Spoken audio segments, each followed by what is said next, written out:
ივანიშვილს ჰაერივით ჭირდება უსარგებლო და არაფრის მაგნისი ოპოზიცია. წეღან დავიწყე თქმა, მაგრამ აღარ დავამთავრე. და ეს არის ძალიან გასათვალისწინებელი მომენტი და ასეთიც ყავს და ჩვენ ვდგევარ და მე გვეშველება რამე, იცით როდის გეშველებათ რამე? როდესაც ტრამპი მოწყალე თვალით გადმოხედავს საქართველოს და როდესაც თქვენ დაიწყებთ შეწყვიტავთ გინებას ტრამპისას და შეხედავთ მის მოქმედებებს. აი ეს არის მნიშვნელოვანი მეგობრებო და მე მინდა მივმართო ამერიკაში მცხოვრებ ქართველებს. არა აქვს მნიშვნელობა დემოკრატიულ შტატში ცხოვრობ თუ რესპუბლიკების შტატში ცხოვრობ. ხელი გაუმართეთ ტრამპს, ნულანწყავთ ტრამპს და გთხოვთ არჩევნებში, კონგრესის არჩევნები როდესაც იქნება, დაეხმაროთ ტრამპის გუნდს. იმიტომ რომ თუ ტრამპი გაიმარჯვებს, საქართველო გადარჩება. ეს იცოდეთ. ვინ გვასწავლა ტრამპის მიმართ სიძულვილი? რა თქმა უნდა, ხელისუფლებამ, რა თქმა უნდა, პროპაგანდამ, რა თქმა უნდა, სოცქსელებმა, ტროლებმა, ბოტებმა და რა თქმა უნდა, ოპოზიციამ, რომელიც მჭიდროდ არის დაკავშირებული ამერიკის დემოკრატიულ პარტიასთან, რომლებიც არიან ტრამპის დაუძინებელი მტრები, რომლებიც არიან უკვე კომუნისტები, სოციალისტები და ასე შემდეგ. ჩვენს ოპოზიციას მხოლოდ მათთან აქვთ კავშირი. აი ეს არის გასაოცარი და აგერ მე ვზივარ და 2024 წლის ნოემბრიდან ტრამპს ვაქებ სანამ პრეზიდენტად მოვიდოდა და ძალიან ბევრი ადამიანი უკვე მიჯერებს და ხედავს სიმართლეს.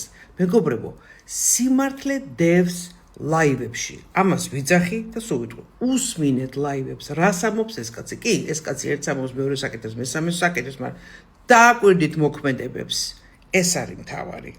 დღეს დემოკრატიული ამერიკა, დემოკრატიული შტატები ტრამპს მკვლელს, ფაშისტს უწოდებენ იმ საემიგრაციო პოლიტიკის გამო, რომელიც მან გაატარა, ანუ ნოლი ტოლერანტულობა.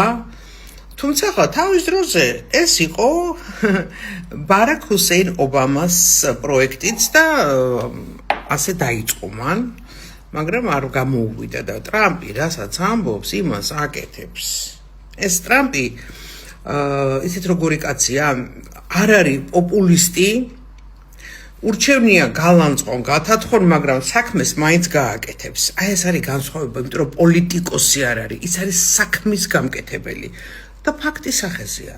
დღეს რაც რუსეთში ხდება, ეს ვინ გააკეთა? როგორ ფიქრობთ? მე, თქვენ, თუ იმან რა ქვია, ვალოდია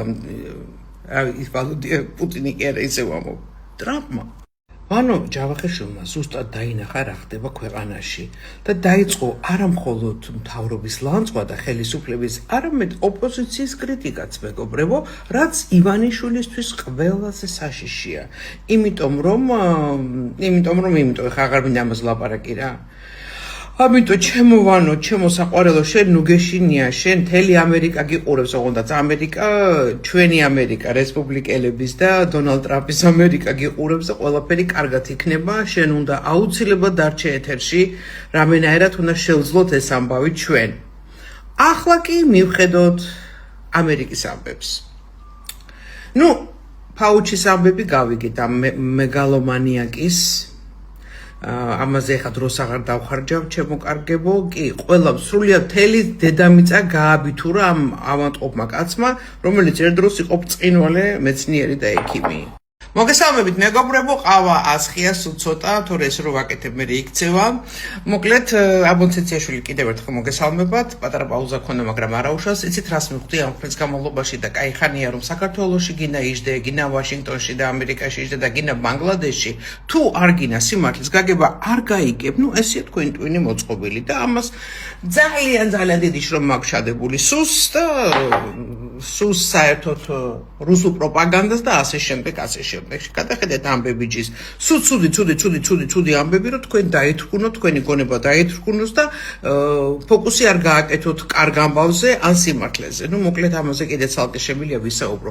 ამ ქვეყანაში ორადორი ადამიანი ღაღადებს სიმართლეს. ეს გახლავთ აბონციციაშვილი სოციალური ქსელების დახმარებით და ჩვენი ვანო ჯავახიშვილი ვანო შოუს დახმარებით. მაგრამ